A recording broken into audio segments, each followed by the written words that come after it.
queridos, nós estamos num tempo de espera.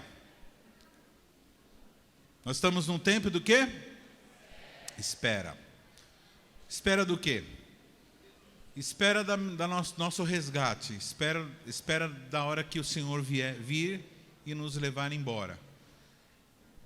A questão, Senhor, a questão que nós temos com o Senhor é de que forma nós esperaremos. Da mesma forma que nós estamos esperando o nosso resgate, estamos também esperando algumas coisas que aconteçam aqui. Então, cada um de nós aqui tem objetivos, tem planos, projetos, alguns compra da casa própria, carro, família, casamento de filhos, netos, ou ter filhos, ou se casar. Outros têm projetos, além desses projetos ministeriais, ampliação do ministério, aumento da célula, avanço, tomada de território em alguns bairros. Cada um tem aqui coisas que estão esperando. O problema é que o que eu tenho visto durante a minha vida é pessoas não sabendo esperar. E por não saber esperar, acabam tomando decisões equivocadas. Eu tenho visto, por exemplo, irmãs e irmãos acabando se casam com pessoas problemáticas e que vão gerar transtorno e tristeza pelo simples fato de não termos aprendido a observar, a esperar, a confiar. E aí acabamos... Quem já comprou um carro que se arrependeu, sabe do que eu estou falando. Aí você entra É uma loucura isso, né? Você entra... Tem aquelas feiras, né? Antigamente, eu não sei se ainda tem, aquelas feiras de carro. O camarada entra... E aí o cara se apaixona. O cara vê o primeiro carro que vê, já se apaixona. Aí o cara vê 3.000 carros, mas ele fica encanado naquela porcaria lá. E aí ele acaba comprando aquele Monza vermelho, 85, né? Nem sei se tem... Tá entendendo? Quem já teve um Monza vermelho aqui? Então, irmãos, é muito sério. Outra coisa que acontece é o peso que nós carregamos na vida, que gera ansiedade. E esse é o tema hoje. Não andeis ansiosos. Fala para o irmão assim, não andeis ansiosos. Olha, irmãos, eu tenho visto crente espiritual, crente poderoso, crente maravilhoso, gente de oração, gente que gosta de orar, mas ansioso. E a pessoa, por causa da ansiedade, coloca em risco tudo. Tudo que a pessoa tem de bom, ela coloca em risco. E uma das coisas que é característica do ansioso, do apressado, é que ele carrega peso que ele não deveria estar carregando. Ele se enche de problemas que ele não deveria. Eu me lembro que uma vez eu e a pastora Carmen, a convite do nosso pastor César, fomos fazer um mochilaço pela Europa. Chique, né? Mas foi um mochilaço. E aí nós íamos ficar quantos dias, amor? 25 dias, sei lá, 30 dias. Um tempão lá. E viajamos por vários países, né? Nós íamos já com agendamento marcado para nós chegarmos nas igrejas e orarmos e abençoarmos, que eles estavam clamando por alguém espiritual. E o brasileiro, irmãos, você não sabe de nada. O brasileiro, ele é conhecido no mundo todo, o crente brasileiro, como gente do fogo, gente poderosa, gente do avivamento. Cadê o povo do avivamento hoje aí, Plamar? Então nós somos convidados. Aí a pastora fez uma mala, e eu fiz uma mala também, e eu peguei uma mochila. Uma coisa que você tem que aprender, irmãos, quando você vai fazer uma mochila para viagem longa, uma mochila mesmo, grandona, você tem que pôr tudo na mesa, tudo assim, ou na mesa ou na cama, tudo que você vai precisar. Põe lá, tudo que você vai precisar. Aí você, depois que você viu tudo que você vai precisar, você tira metade do que está lá. Aí depois que você separou a metade daquilo que é essencial, aí você tira a metade daquilo que é essencial e fica só com a metade da metade. Aí você pode fazer uma mochila, porque senão sabe o que vai acontecer? Na hora que você estiver carregando aquele trambolho nas costas, depois, irmão, e na Europa é assim, tem esse negócio, nem todo lugar, você fala assim, é chique, nem todo lugar tem escada rolante. A gente estava com alguns pastores um pouco mais velhos, irmãos, que judiação. Porque a gente já estava com aquela mochila, com mala. E ainda você, como é que você vai ajudar? A gente tentava de todas as formas ajudar. Mas tinha vezes que tinha que ficar subindo escada. Tum, tum, tum. Simplesmente as malas que nós fomos, quando nós chegamos aqui, elas estavam imprestáveis. Foi para o lixo. Arrebentamos com as malas. Então, vai chegar na hora da vida, de viver a vida, aquele peso a mais vai fazer diferença. Eu queria chamar a atenção para os irmãos em relação a isso. Fala para o teu irmão assim, primeiro passo, reúne tudo o que você precisa. Segundo passo, tira metade. Terceiro passo, tira metade da metade. E depois ainda dá uma olhada se ainda você não está levando coisa que você poderia lavar, né? Poderia conseguir lá. Então, queridos, esse acúmulo de cargas é uma tipo de espiral. A gente vai se acumulando. Irmãos, eu não estou falando só de cargas financeiras, eu estou falando de carga financeira também, mas de cargas, de problemas de amigos, problemas de pessoas.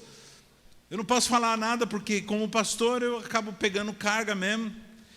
Mas eu aprendi o seguinte, se eu, como pastor, todo problema que eu ouvi, eu ficar deixando sobre mim esse problema, simplesmente eu não vou aguentar.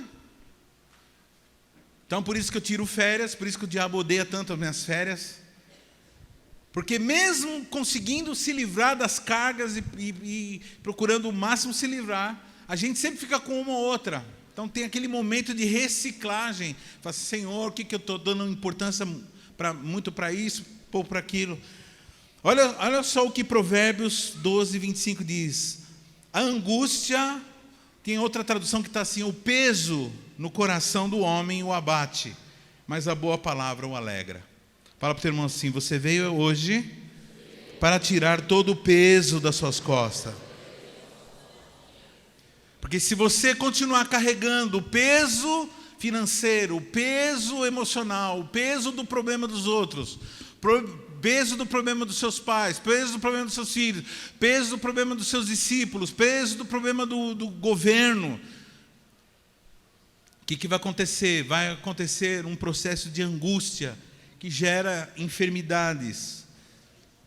Isso é tão sério, querido, que o Senhor Jesus, Ele fez questão de falar sobre isso. No Evangelho de Mateus, capítulo 6, 25 a 34, ele declara. Vamos acompanhar a leitura aqui, se der para acompanhar. Dá. Diz assim, portanto vos digo, não andeis ansiosos. Aqui está outra, ansiosos. Tem traduções que está assim, não andeis preocupados. Tem outras palavras também, cuidadosos, né? Esse cuidadoso não é o cuidado normal, é o cuidado demasiado. Não andeis ansiosos quanto à vossa vida, pelo que haveis de comer ou pelo que haveis de beber, nem quanto ao vosso corpo, pelo que haveis de vestir. Não é a vida mais do que o mantimento e o corpo mais do que o vestido? Olhai para as aves do céu, que nem semeiam, nem cegam, nem ajuntam em celeiro, e vosso Pai Celestial as alimenta. Não tendes vós muito mais valor que elas? E qual de vós poderá, com todos os seus cuidados, acrescentar um côvado à sua estatura?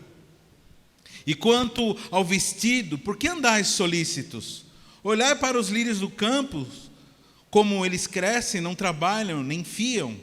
E eu vos digo que nem mesmo Salomão, em toda a sua glória, se vestiu como qualquer deles.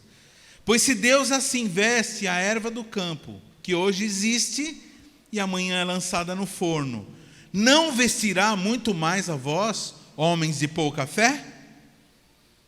Não andeis inquietos, dizendo: que comeremos, o que beberemos, ou como nos vestiremos. Fala para o teu irmão assim: fala, Jeová. Porque teve gente que hoje, antes de sair de casa, ficou brigando, dizendo que não tinha roupa. Porque todas essas coisas os gentios procuram. Aqui gentio não é pessoa honesta, pessoa educada. Não. Gentio é gente que não é do povo de Deus, tá? Só para traduzir aqui, porque tem gentil, eu sou gentil, faço gentileza, né? Não, a gentil aqui é gentio, gentil no sentido de gente que não é do povo de Deus. De certo que o vosso Pai Celestial bem sabe que necessitais de todas essas coisas.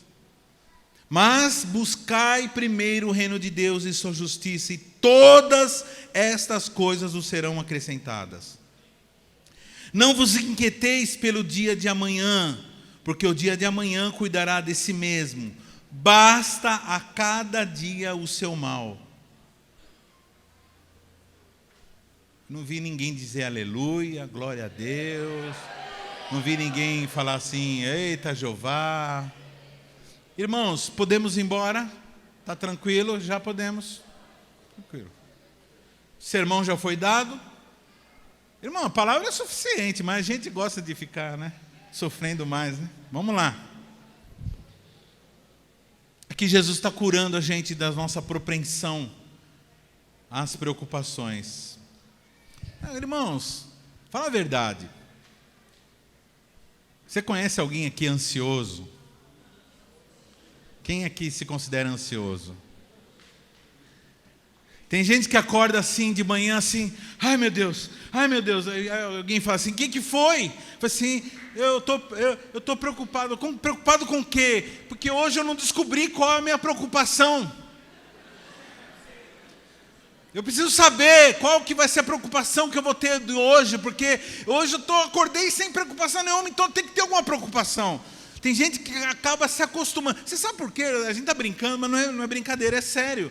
Tem pessoas que acham que não ter preocupação é porque ela não está nem aí com nada. Tem gente que acha que não ter preocupação significa que é uma pessoa desleixada. E uma pessoa correta é uma pessoa que vive preocupada, vive correndo, vive desesperada. Eu conheci um pastor que a esposa dele falou assim: querido, você está doido, você não para. E aí ela é psicóloga, descobriu que ele, quando era criança, o pai chamava ele de vagabundo o tempo todo. Você não faz nada, você não faz nada. Então ele cresceu com aquilo no coração de que ele tinha que estar sempre fazendo alguma coisa, sempre demonstrando serviço. E tem hora, irmãos, que é para fazer mesmo. Agora tem hora que é para você parar. Você tem que saber a hora de parar, porque tem tempo para tudo. Hora de abraçar, hora de soltar do abraço, hora de correr, hora de caminhar, hora de deitar, hora de sentar. A ansiedade demonstra, irmãos, ela acusa, ou ela é o sintoma de uma falta de fé da nossa parte. Então, se aqui a maioria levantou a mão, então hoje, essa manhã é manhã de cura, manhã de transformação, manhã em que você precisa aprender o que é ser cristão. Ser cristão necessariamente é ser uma pessoa livre da ansiedade.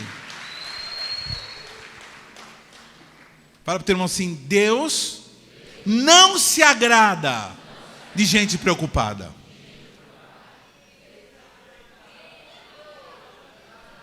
Ai, pastor, por que eu vim hoje nessa igreja? Eu podia ter faltado hoje.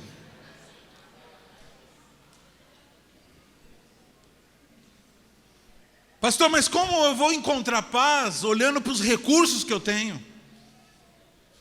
Se falta um monte de coisa para a minha vida.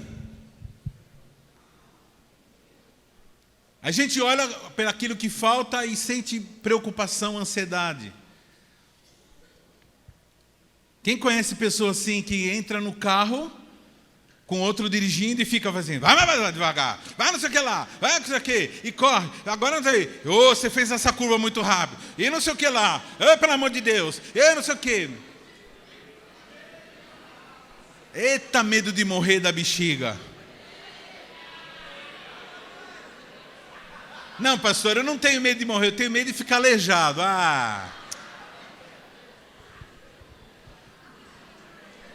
E no carro é assim, né? No carro você pode ficar bravo, xingar a pessoa, falar assim, para, não sei o quê, e você abrir a porta e vai se machucar um pouco, vai se jogar, mas pode se salvar, né? Tem um doido dirigindo.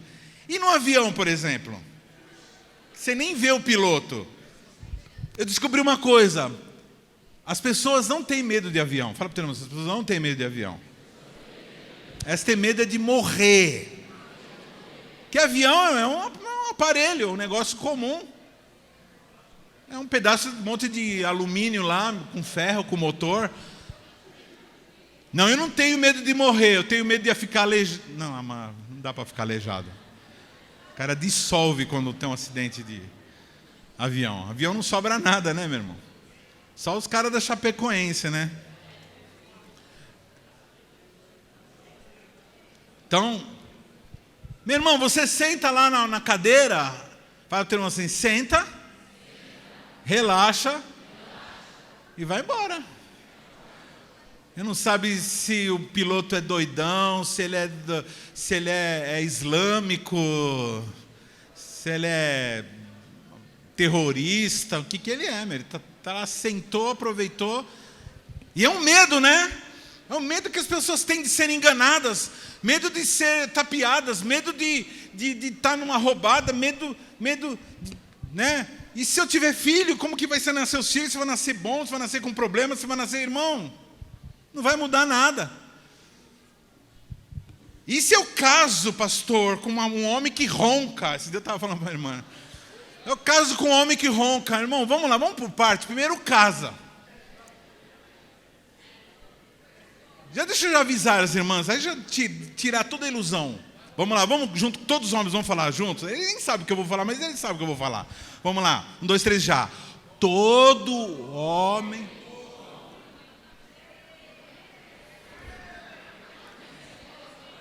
E as irmãs sabem, e os irmãos sabem o seguinte, solteiros aí. 60% das mulheres também.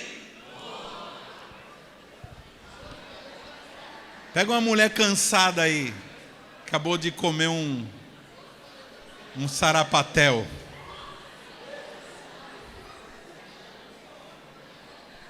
Não, pior é ter uns caras, meu, que acorda, que é sonâmbulo, acorda socando, né?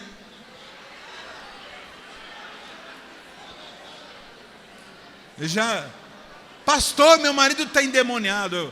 Eu acordei com ele me esganando. Falei, eita, Jeová.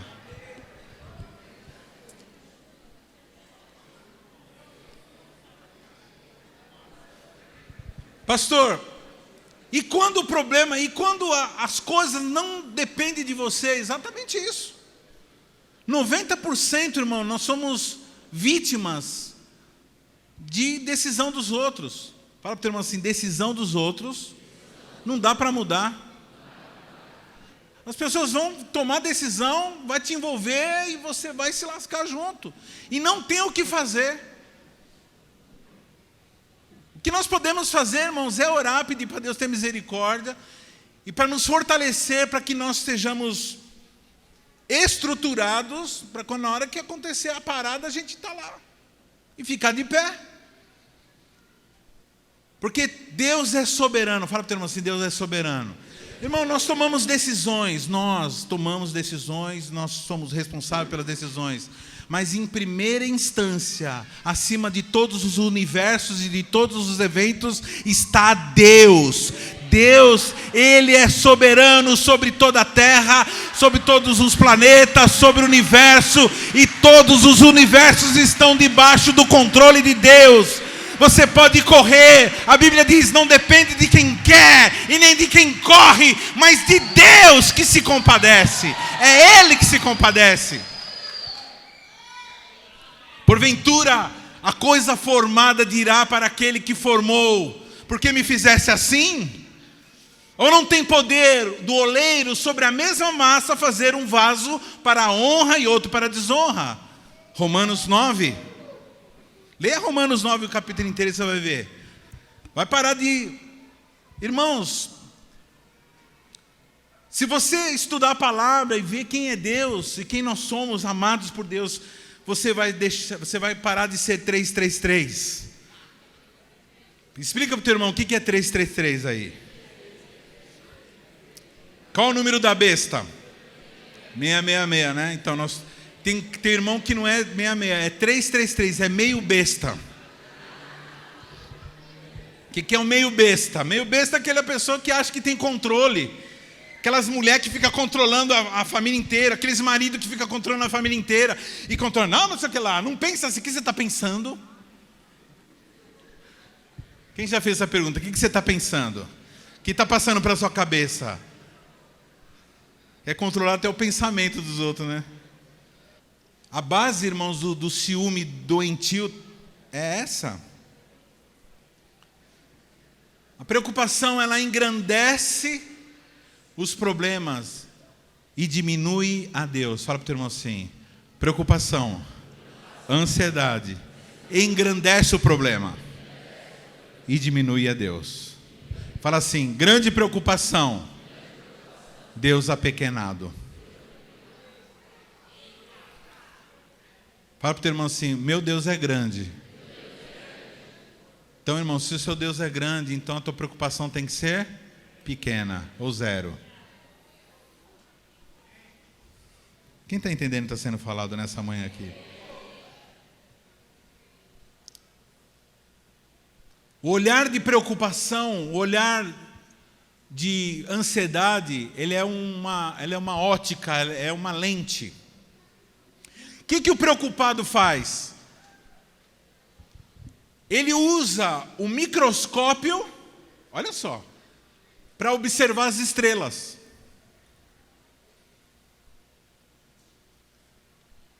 Quando você olha para coisas grandiosas com uma lente errada, o que você vai ver? Você vai ver tudo nebuloso, você não vai ver nada. Então, o preocupado, ele olha para... Tenta achar minúcias numa coisa que é muito grandiosa, que são os eternos desígnios de Deus. E ao mesmo tempo ele usa uma luneta, que era para ver as coisas grandes, para ver a formiga, para ver o ácaro. E não vai ver nada, porque para cada coisa, fala para o seu irmão assim, para cada coisa que você for olhar, tem um tipo de lente. Não adianta você querer olhar para as grandiosidades de Deus com a tua visão de raciocínio humano, como você analisa se você vai colocar mais sal no arroz ou não.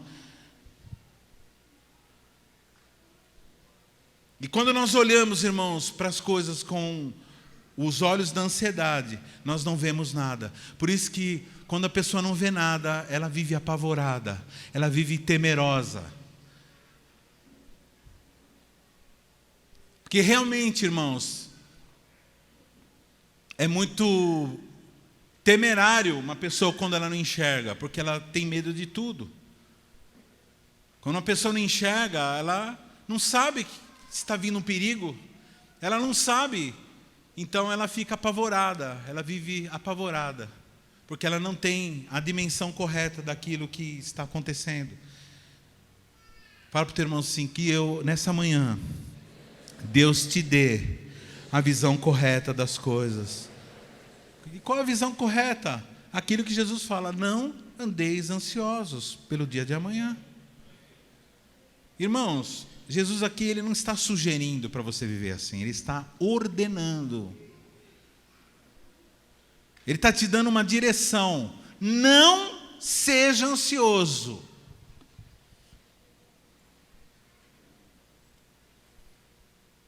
Irmão, quando alguém que virou a cara para você, alguém te deu uma palavra mais dura, ou alguma coisa, algum não que você recebeu da vida te faz chorar, presta atenção no que eu estou falando, ou faz você ter uma reação esquisita, não é que você está grávida, não é só porque você está mais sentimental, não, irmãos, muitas vezes é aquela gota que faltava. É tanta carga, é tanta coisa dentro da mochila, que alguém fala assim: por favor, dá para você levar esse lápis aqui para mim? Você vai falar assim: você está louco? Hoje já se viu, eu não aguento mais. Aí a pessoa fica assim, com o lápis na mão.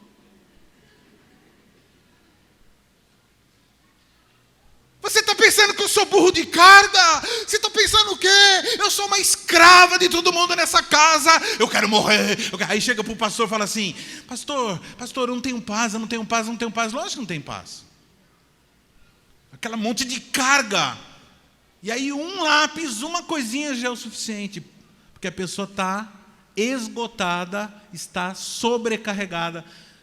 Por isso que Jesus, ele fala o quê? Vinde a mim, todos os que estão cansados e sobrecarregados, que eu vos aliviarei.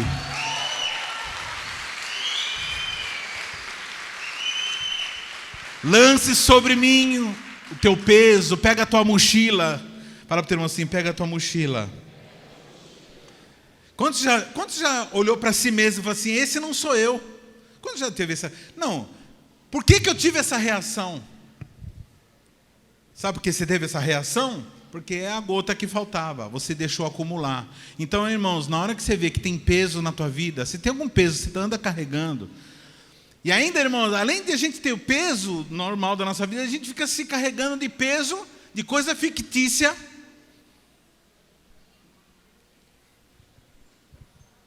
Peso de notícia. Tem gente que fica sofrendo com um filme que fica assistindo.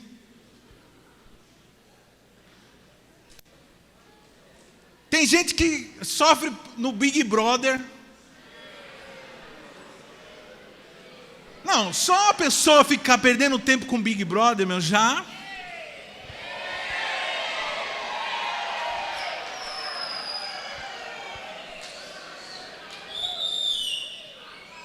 Meu, não, eu quero saber de sociologia. Não, meu, vai ler livro de sociologia, meu.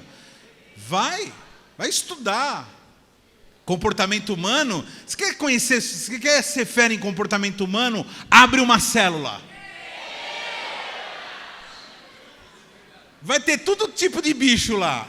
É a Arca de Noé. É ou não é? Tem gente nervosa, tem gente ansiosa, tem gente calma, tem gente vagal, que não trinca nada, que não colabora com nada. Tem uns que quer fazer tudo, não deixa ninguém fazer nada. Tem outros que são rebeldes, que ficam arrumando motinho o tempo todo. Tem os outros que não aparecem. Tem uns membros da CQL que é fantasma. Aparece aqui para apresentar nenê. E eu acho incrível, irmãos, meu coração. Eu olho essas pessoas e amo demais, amo. Pensa que eu amo. Amo, curto, acompanho a vida delas, oro por elas. Mas são os crentes fantasma. E agora, depois do negócio da pandemia, agora assumiram mesmo, né? Agora tem motivo mesmo para não aparecer mais. Então, quer entender não precisa de Big Brother. Porque aí você vai ficar colocando problema na tua cabeça que não é seu. E fica lá torcendo. E liga, e manda. Absurdo, né? Pastor, isso é preconceito. Não, irmãos, É tão sério isso, irmãos. Eu vou falar uma coisa agora que talvez você nunca ouviu. Nós, seres humanos, não fomos feitos para a preocupação. Você sabia disso? Quando Deus, ele criou o homem, ele fez o quê? O homem para curtir, para viver a vida dele, se multiplicar. Todas as 6 horas da tarde, no pôr do sol, Deus vinha, trocava uma ideia com a humanidade, Adão e Eva. E aí, como é que tá? Tal, eu pus o nome daquele bicho de hipopótamo, tal. E aí ele ia conversando. Deus vinha, provavelmente com uma orquestra, né? Ficava fazendo aquele fundo musical maravilhoso, com seus anjos. É coisa que eu viajo, eu me imagino. Que a Bíblia diz que Deus habita no meio dos louvores, né? Então, um ambiente musical, um ambiente alegre, iluminado, aquele pôr do sol vermelhão, assim, sabe, aquela coisa linda. E aí Deus conversando com Adão, era para isso, não foi para ficar passando estresse. O ser humano, presta atenção, o ser humano, ele tem umas enzimas, ele tem uns hormônios, que eles são liberados na hora do estresse. Você está andando, por exemplo, numa rua normal, de repente você entra no bairro do Capuava, por exemplo.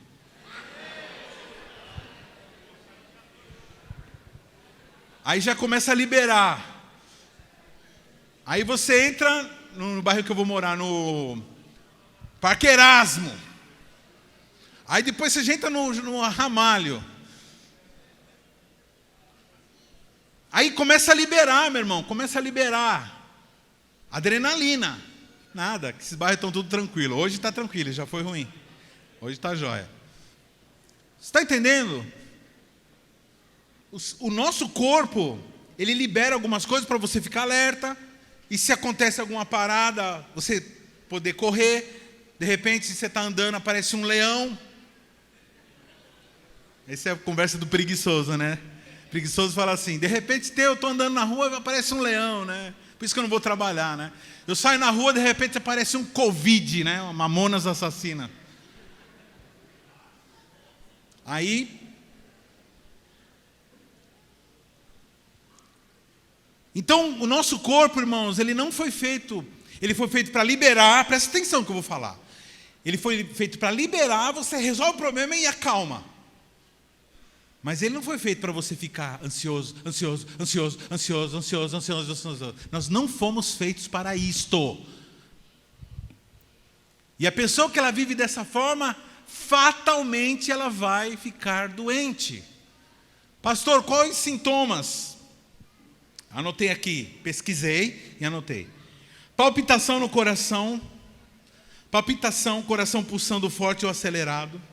Sensação de garganta fechada. Suor, tremores, falta de ar, sensação de desmaio, náusea ou desconforto abdominal, formigamentos. Tudo sensação de ansiedade. Quem já sentiu esses sintomas aqui?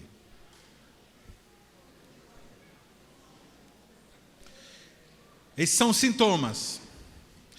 Geram, irmãos, presta atenção, a liberação desses hormônios, dessas enzimas.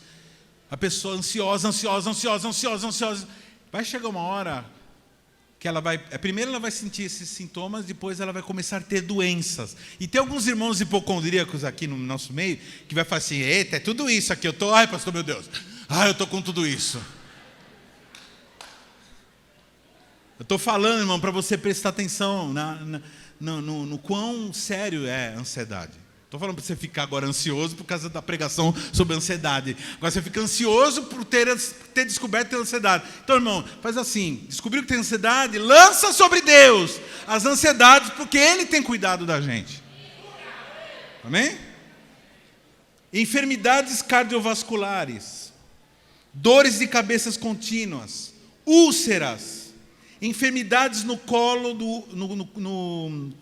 no cólon, que podem transformar inclusive em câncer, transtornos de pele, psoríase, sei lá o que mais, transtornos dermatológicos, perda de pigmentação da pele, eczemas, acnes, tem algum tipo de acne, é uns grânulos lá que aparecem que é resultado de nervoso, resultado de... irmão, nem falei aqui de problema na coluna. Imagina, a pessoa fica o tempo todo... Inflama, lógico que vai inflamar. E vai dar problema. Quando a pessoa está nervosa, ela não pensa direito na forma de pegar as coisas. Ela está nervosa, ela está com a cabeça viajando. Ela vai pegar o negócio, já pega tudo errado, estoura as costas. Que depois de uma idade, meu irmão, a gente tem que olhar. Você vai olhar, tem um negócio para pegar, você tem que olhar. Se tiver um osso do lado, fala assim, por favor. Eu já estou nessa fase. Mas se não tiver ninguém, o que eu faço? Tem que agachar, puxar. Tem que ser uma sanfona. Você não pode fazer isso aqui. Ó. Aí estoura. Você nem guindaste. Pastor, então quer dizer que eu tenho que ficar numa boa, não tenho que me preocupar com nada? Não, preocupar não. Agora, existe uma coisa que chama-se precaução. Precaução o quê? Coloca o cinto, leva a blusa no dia do frio, entendeu? Leva uma água no dia do calor. Agora, o problema é quando a precaução, ela passa dos limites, ela passa da linha. Aí aquilo que era precaução se transforma em preocupação, e isso é pecado, e isso enferma as pessoas. Faz as pessoas tomarem decisões erradas. Dá apavoramento. Ai meu Deus, vou ficar solteira. Aí pega um traste, uma trasta.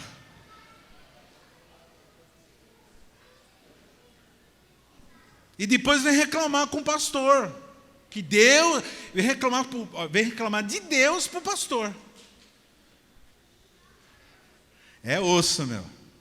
Não desista, quem quer ser pastor, não desista por causa das coisas que eu falo, que de vez em quando eu desabafo mesmo. Eu desabafo. Mas vem reclamar de Deus, irmão, para a gente, assim, Deus, onde já se viu? Eu orei pelo meu marido, você orou, esse camarada, ele já era mala, meu, você não descobriu isso? Mas eu amo ele, amo ela. Vinde a mim, Mateus 11, 28, vinde a mim todos que estáis cansados e oprimidos, e eu vos aliviarei. Tomai sobre vós o meu jugo e aprendei de mim, que sou manso e humilde de coração. E aí vai acontecer o quê? Encontrareis descanso para as vossas almas, porque o meu jugo é suave e meu fardo é leve.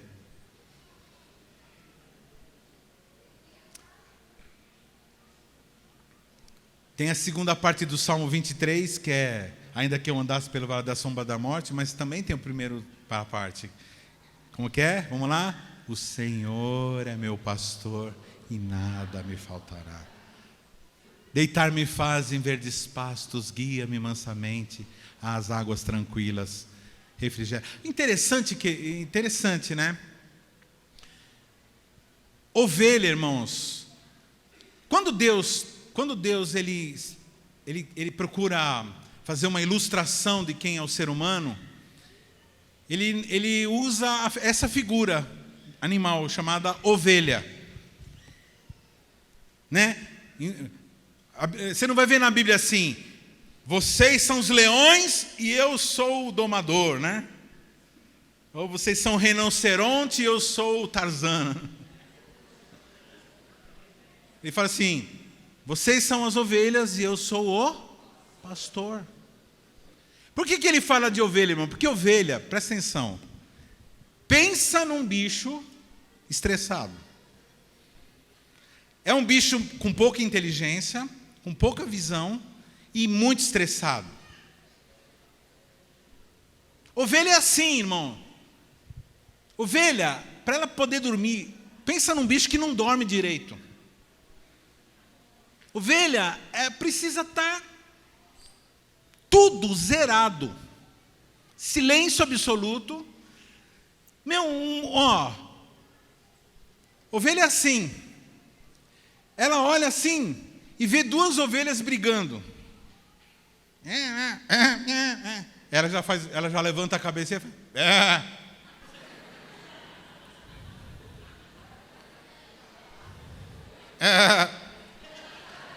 você não tem nada com isso.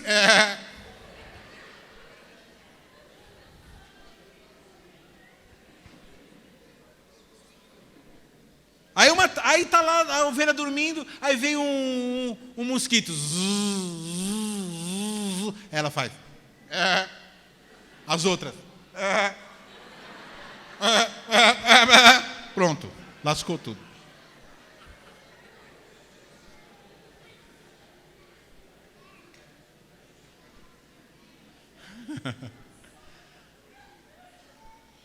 Por isso que a Bíblia diz, vocês são ovelhas, né?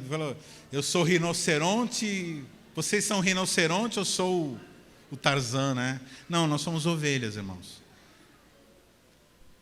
Agora eu vou falar um negócio que você nunca mais vai esquecer também. Em lugar nenhum você vai ver na Bíblia que Deus manda nós buscarmos descanso.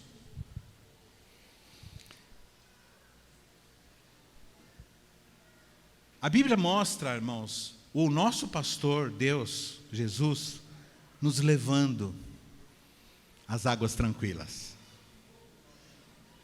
Ele vai nos levando. Irmãos, Israel, o clima onde foi feito esse salmo, não tem pastos verdejantes. Lá os pastos verdejantes que tem é quando os pastores plantam, aguam, e aí eles levam as ovelhas a pastar naquele lugar. Ovelha não tem essa autonomia de procurar pasto. Toda vez que a ovelha vai procurar pasto, ela se perde. Ele precisa estar confiando que o pastor vai levar. Deitar me faz, é Ele que faz você deitar, Ele que te leva às águas tranquilas, Ele que te leva a pastos verdejantes, é Ele. Não, pastor, nossa, não vejo a hora, quando eu tirar férias, eu for para Cancún, e aí lá eu vou ficar lá me esbaldando no meio dos traficantes, lá do narcotráfico. Aí sim eu vou descansar. Não, querido. Nosso descanso, irmãos, essas férias que eu tive, eu estava em lugares maravilhosos, mas meu coração estava explodindo de guerra, de trabalho, de oração, de intercessão. Não estou dizendo que você não deva, você deve sair, mas o descanso verdadeiro, o Shabá verdadeiro é Jesus. O nosso sábado é Jesus. Nosso sábado não é mais um dia da semana como os judeus fazem, como os do sétimo dia. Não, irmãos, nosso sábado é Jesus. Ele é o nosso Shabat, Ele é a nossa Páscoa, Ele é o nosso consolo, Ele é a nossa rocha, Ele é o nosso refúgio, Ele é a nossa casa, Ele é a nossa proteção, Ele é a nossa segurança, Ele é o nosso futuro, Ele é o arrimo da nossa sorte, Ele é a segurança do nosso futuro. O teu futuro pertence a Ele, a Ele, a Ele toda a honra, toda a glória, todo o louvor.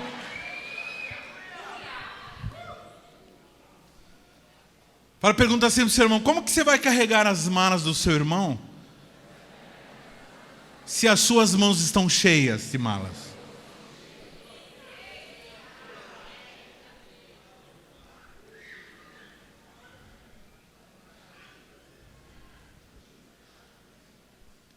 Aprenda a dormir, aprenda a descansar nos braços do Senhor. Nós não somos a marmota, né? Marmota é um bicho que dorme, irmão, 14 horas por dia. É que nem teu filho adolescente.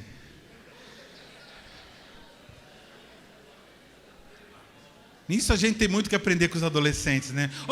Vamos lá. Você que é ansioso, quer ficar de boa? Olha para a vida do adolescente.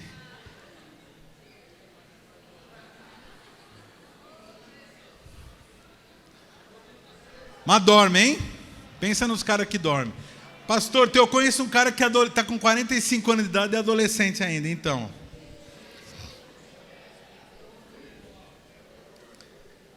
Isaías 26:3 diz assim: Tu conservarás em paz aquele cuja mente está firme em ti, porque ele confia em ti. Confiai no Senhor perpetuamente, porque o Senhor Deus é tua rocha eterna. Confiai no Senhor perpetuamente, porque o Senhor é a tua rocha eterna. Irmãos, você confia no Senhor? Quem confia no Senhor aqui? Fala para o teu irmão, Senhor, eu confio no Senhor. Quantos aqui deita numa cama e dorme tranquilamente aqui? Delícia. Quantos gostariam de dormir mais tranquilamente ainda?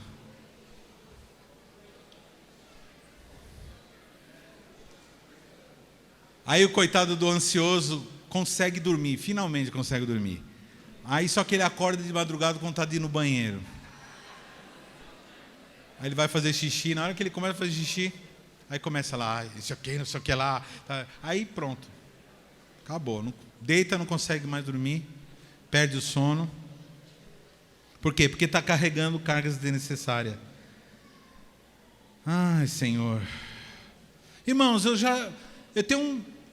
não sou tão velho assim, como vocês podem perceber. Mas, depois de tantos anos na estrada, eu descobri que 95%, mais ou menos, de todas as coisas que eu me preocupei, elas não aconteceram. Pensa num negócio terrível. 95% das coisas que eu fiquei, ai meu Deus do céu, eu não sei o que lá. Sabe o que é o pior, irmãos? Pior que numa dessa, quando você está nesse estado, você deixa de viver a sua vida. A vida que Deus te deu. Eu vou contar agora, Andressa, por que eu e a mamãe somos desse jeito com a Isabela? Por que os avós são tão bonzinhos? E quem é vô sabe o que eu estou falando. Por quê? Porque quando a gente é jovem, a gente, não querendo ser muito indelicado, mas procurando ser o máximo indelicado, o mínimo indelicado possível, assim, mas quando nós somos jovens, a gente tem uma certa carência cerebral.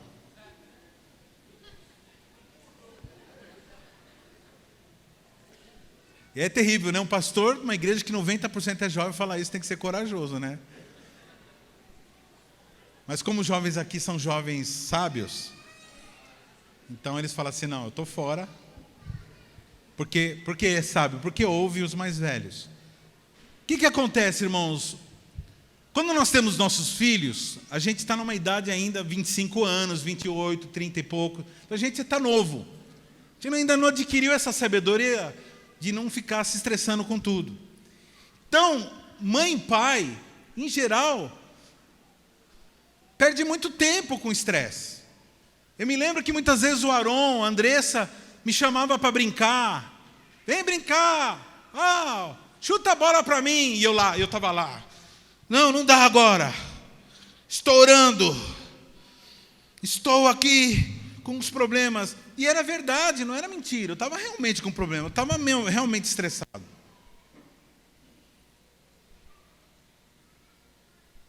Estou esperando uma resposta do meu Senhor, que precisa me dar a resposta ainda hoje. Vai dando a resposta logo, seu.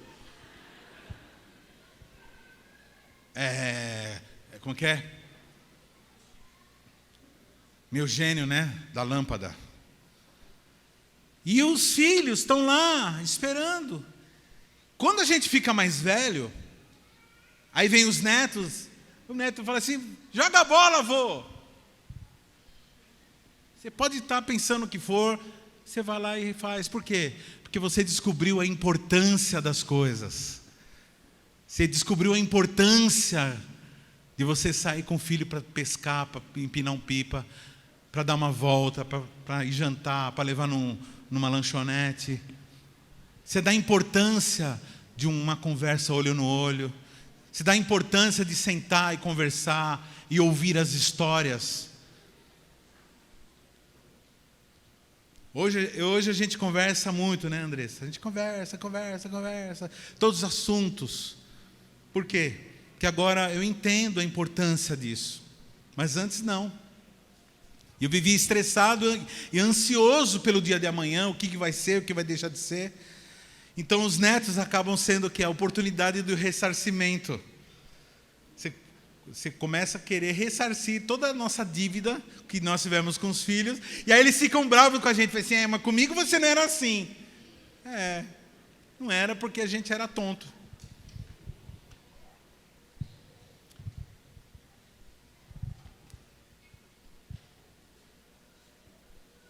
A argumentação do Espírito Santo foi suficiente hoje? Amém? Não andeis ansiosos. Eu peguei o Salmo 91, irmãos, e mudei, logicamente que a Bíblia não está assim, mas eu fiz uma transformação no Salmo 91, eu mudei a pessoa, né? Eu coloquei como o Salmo 91, nós tomando posse do Salmo 91, tá? Então nós podemos fazer isso, pegar as coisas que foram escritas na segunda pessoa e pensar na primeira, porque é para isso que esse salmo foi, para nós lermos e aplicarmos a nós. Então eu já pulei um processo, uma etapa do processo de interpretação, porque isso tem que ser interpretado. Pulei essa etapa da interpretação e nós vamos direto fazer isso. Amém? Vamos ficar de pé. Nós vamos ler esse salmo, Senhor. Nesse tempo, vocês colocaram na forma que eu mandei, né? Sim. Irmãos, só algumas orientações. Na hora que você estiver lendo esse salmo, nós vamos ler bem devagar, tá? Então não vai correndo aí, acompanhe a minha leitura. Eu quero que você não saia não, para você ler, apreender, colocar para dentro, deixar o Espírito Santo te ensinar e declarar com a tua boca em quem você confia, amém? Então, assim, tem uma música, tem um hino acho que é da harpa cristã, bem antigo, de um autor brasileiro chamado Paulo Macalão. O hino chama Alma Cansada. É hino antigo, bem de estilo antigo. Não tenha medo. Lindo esse hino. E é interessante, por que te abates, ó minha alma? Se desespera perdendo a calma. Provavelmente esse irmão, ele se inspirou naquele salmo que Davi fala assim, por que estás abatida, ó minha alma? Provavelmente ele fez essa canção para ele. Ele escreveu essa música tentando ensinar para a alma dele descansar em Deus. E é o que nós vamos fazer agora.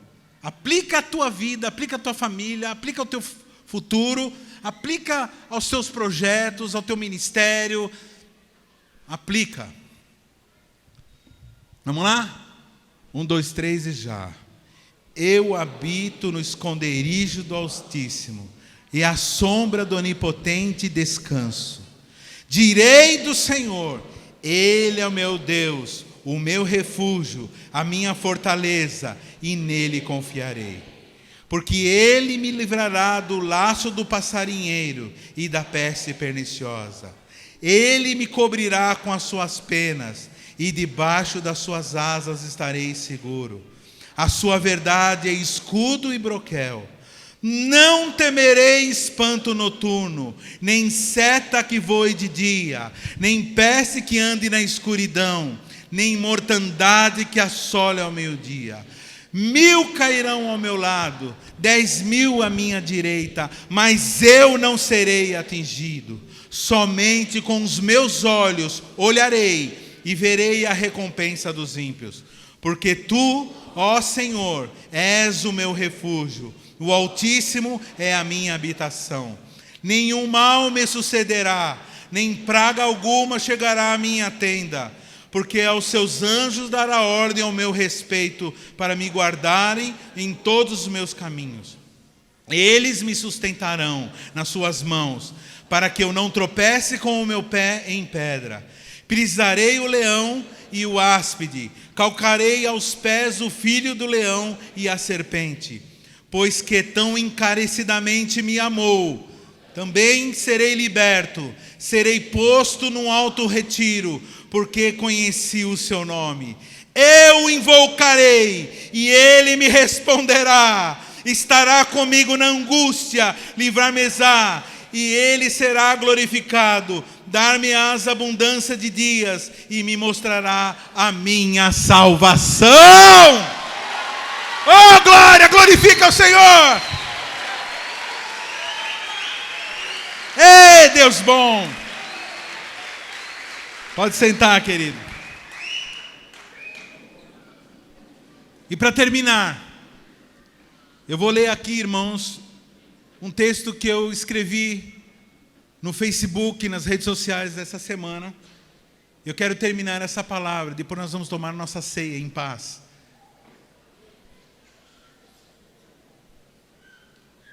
Isso é o pensamento de um homem que tem 57 anos, que vai fazer 57 anos. E de que já passou por muita coisa.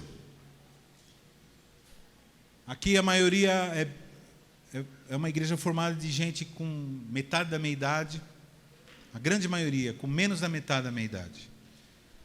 Só de ministério, irmãos, eu tenho quase 30 anos.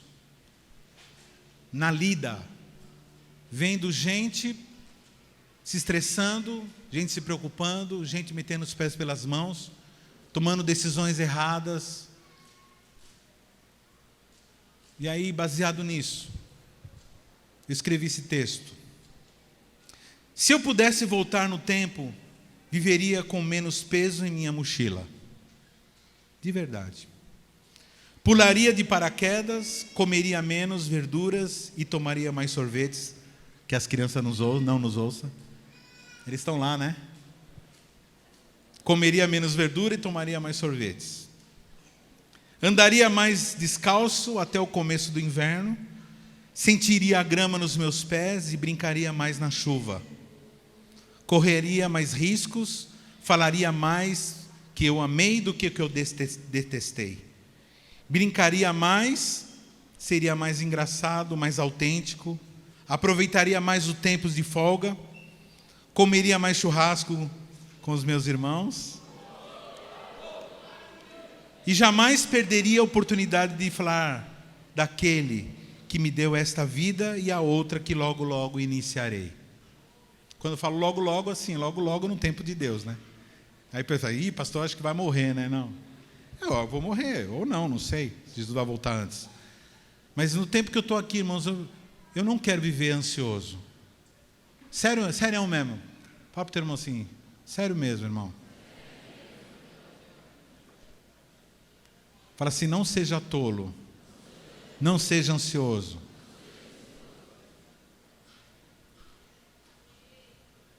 Pai querido, nós agradecemos, Pai. Porque o Senhor deixou a Tua palavra para que nós vivêssemos de uma forma sábia. Procurássemos, Senhor, o Teu conselho, porque o Teu conselho é um conselho de Pai. E o Senhor, como Pai, está nos direcionando e nos ordenando. Não andeis ansiosos por coisa alguma.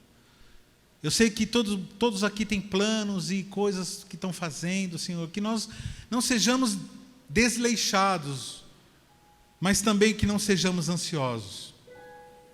Pedimos, Pai, que o Senhor venha com uma unção de sabedoria, que nós possamos olhar para os nossos amados parentes e continuarmos orando por eles.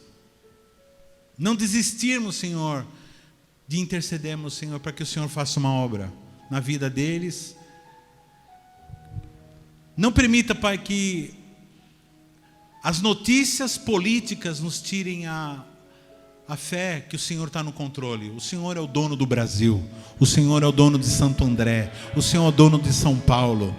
O nosso governador é o Senhor. O nosso presidente é o Senhor. Por isso que nós vivemos debaixo da Tua lei. E nela nós nos baseamos e vivemos, Senhor. Agradecemos, Senhor, por esse momento tão lindo. Diz assim comigo, queridos, em nome de Jesus. eu entrego o meu caminho ao Senhor e passo a habitar no esconderijo do Altíssimo e descanso à sombra do Onipotente. Em nome de Jesus. Amém. Glória a Deus.